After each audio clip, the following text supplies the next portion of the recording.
આજે છે શ્રાવણ સુદ પૂનમ એટલે કે નાળિયેરી પૂનમ। આજના દિવસે તમામ બ્રાહ્મણો પોતાની જનોઈ બદલતા હોય છે। જનોઈમાં 9 તાંતણાનો એક ધાગાની જે પૂજા વિધિ કરવામાં આવે છે। વૈદિક મંત્રોચ્ચાર સાથે જનોઈ ધારણ કરી સમસ્ત જીવોનું કલ્યાણ થાય એ માટે બ્રહ્મ સમાજે પ્રાર્થના કરી। બ્રહ્મ સમાજમાં 16 સંસ્કાર પૈકીનો એક સંસ્કાર જનોઈ સંસ્કાર।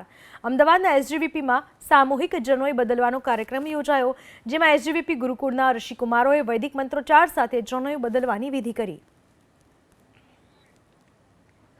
हिंदू संस्कृति में 16 संस्कारमांनो एक संस्कार जे जनोई संस्कार कहेवामां आवे छे। त्यारे आजे रक्षाबंधनना पावन पर्वे आप जोई शको छो अमदावादना एसजीवीपी में ऋषिकुमारो छे के जेओ जनोई छे ते बदली रह्या छे।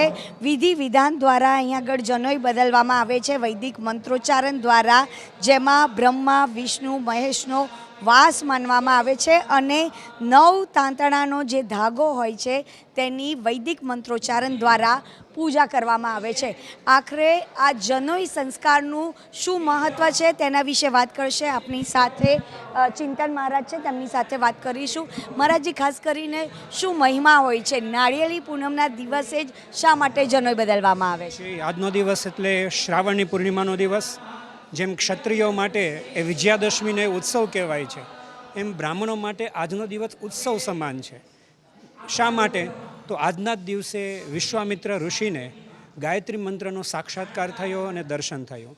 એટલા માટે વિશ્વના તમામ બ્રાહ્મણો એ દરેક બ્રાહ્મણો આજના દિવસે પોતાની જૂની જનોઈ, જેમ સાપ પોતાની કાચડી ઉતારે અને નવું શરીર પ્રાપ્ત કરે છે, એમ બ્રાહ્મણો પણ પોતાની જૂની જનોઈ છોડી નવી જનોઈને પ્રાપ્ત કરે છે।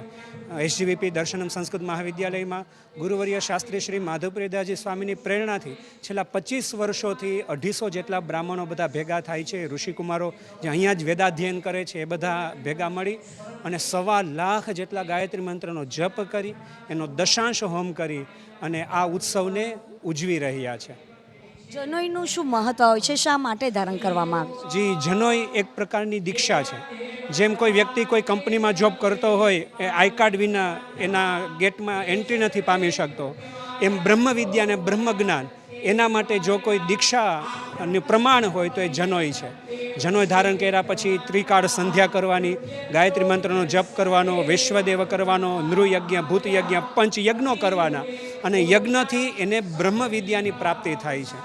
એટલે જ્યાં સુધી ઉપવીત ધારણ ના કરે ત્યાં સુધી એને અધિકાર પ્રાપ્ત થતો નથી બ્રહ્મ વિદ્યા પ્રાપ્ત કરવાનો।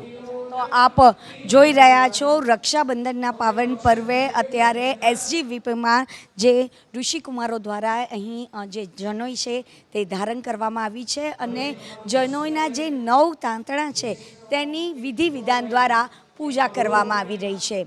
કેમેરામેન કૃણાલ ભાવસાર સાથે રાજલ બારોટ, એબીપી અસ્મિતા, અમદાવાદ।